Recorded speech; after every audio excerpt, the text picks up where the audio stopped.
Welcome back, painting friends. Today we are going to paint a picture all about love. I've got a good friend who's writing a book about love, so I thought this was a great way to kind of help and support her. So this is for my friend Anna, and I have the link to her Instagram below, and when her book gets published, I'll put that below too.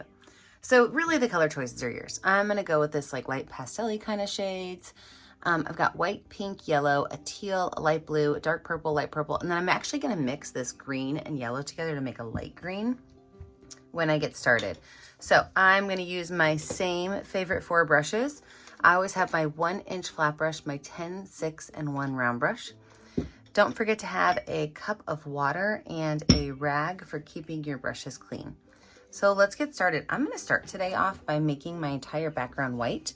Even though my canvas is white, you always get a nice smoother coat of paint when your background is painted white.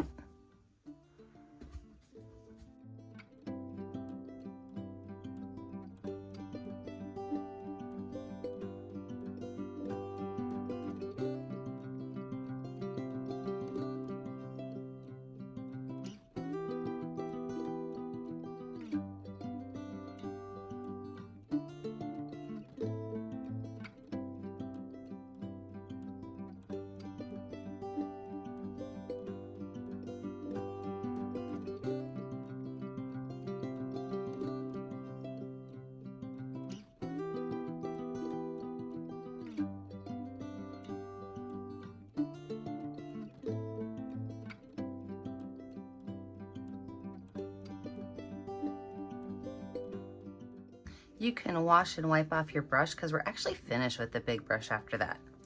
So I'm going to set that big brush down. Now here comes the fun part. I'm going to explain some of this to you, and then really it's just to have fun and do your own thing.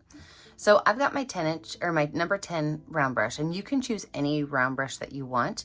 But what you're going to do is you are pretty much going to start with a small heart in the middle, okay? And I'm not even waiting for my background to dry because I'm okay with it being a little kind of messy. This whole canvas is going to be slightly abstract. So a small heart in the middle. And then from there, I'm just going to wipe my brush off, and I'm going to grab my next color. And if you don't like your colors mixing, wash your brush each time. But I'm going to grab my next color, and I'm just going to make a heart around it. Now, if you see that heart did not fully stay yellow, and that's okay. And on the other side, I'm going to grab a different color and do the same thing. Maybe this side start from the bottom up so that my brightest color is at the bottom. And this is really just kind of a messy way to create concentric hearts that just kind of go back and forth. If you want it to be a fatter heart, you make it a fatter one. You just make sure that the one that is opposite it is also fat, because you do want this to be hearts that continue to grow, kind of as our heart does. You know, you continue to grow. And if your colors start to get too mixy, mushy, just wipe your brush off and keep going. So that's kind of the name of the game for the day. You're just going to make some hearts and just make sure that the opposite side of the heart matches shape-wise, but it doesn't have to match color-wise. You can match it color-wise if you want, but you don't have to. So we're just going to go all the way through this entire picture, doing the same thing over and over and over. Oh, I need to mix up my green and yellow, so I've got some light green in here. It's my favorite color after all.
you see what I just did? I just threw a glob of paint on my picture. Sometimes that would stress people out, but I'm just gonna kind of pull it up with my brush. If I wash my brush off, and then I go back in and I just kind of smooth that back out, really the only person that's ever gonna notice it's there is me, because people aren't gonna sit there and like stare your art down, okay? So just kind of blend it in, let it be fun. Well, okay, now me and everybody else because I just did a video on it, but you know what I mean. Don't worry if you throw a glob of paint someplace. I do it all the time.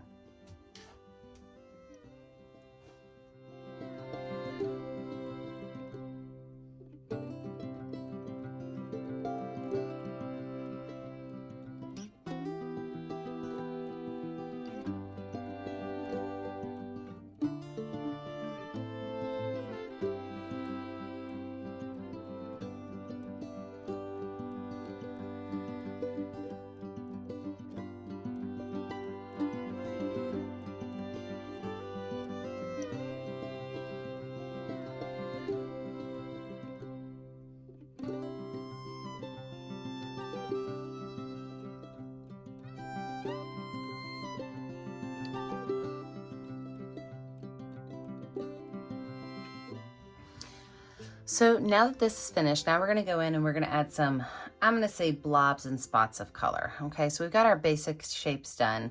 So now I'm gonna go in with the same colors I have on my easel already, but I can add lines. Okay, and these lines are not gonna go all the way around.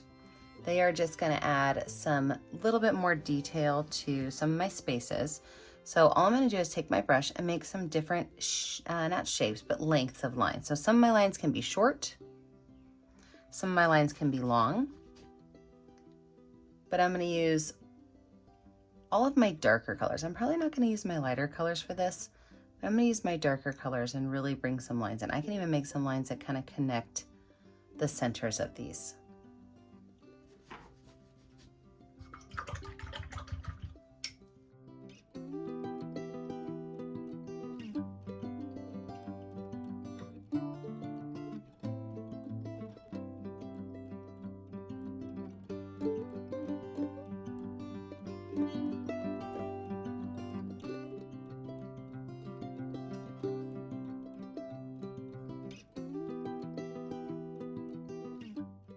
Now, before I go in with my white, I am going to let this dry, and when we come back, we're gonna add our white and finish up with our details.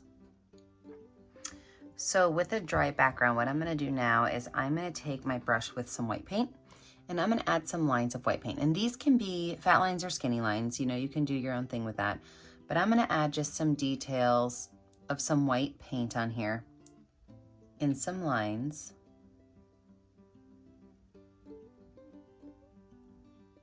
Remember, some of these can be long, some can be short. And then I'm gonna add some polka dots, and you have lots of different ways to add polka dots, okay? I've been known to use the back of a pencil before. I've used my finger, the back of my paintbrush. So if you want some bigger dots, you can use the back of a pencil. And I like to do dots in odd numbers. So I'll do like 3 dots or 5 dots.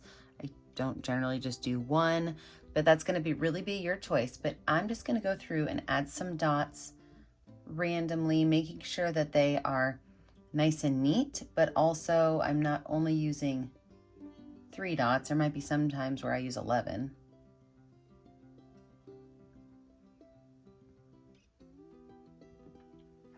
And I'm gonna stick with medium dots as well as small dots.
I have a really hard time when it comes to dots because I want to add 4 million dots on everything. Polka dots are one of my favorite things to add to art. So I have to be really careful not to overdo it. Otherwise, you'll just end up with a big polka dot picture. But I think that's as many dots as I want to add. So the next thing I'm going to do is I'm going to take my paintbrush and find a color that's going to show up well on my canvas. And I am going to sign my name. So my favorite color is that lime green. So of course I'm going to choose lime green. And I always put my initials right down here in the bottom corner. And that way I always know which ones are mine. Remember, I never get to see what you're making at home unless you post it to my Facebook page, Painting with a Purpose. Be sure to like and subscribe to the YouTube channel, Painting with a Purpose, so you're kept up to date on all of our latest tutorials. And remember, always, stay kind, stay creative, and stay safe. Have a great day, friends. Bye now.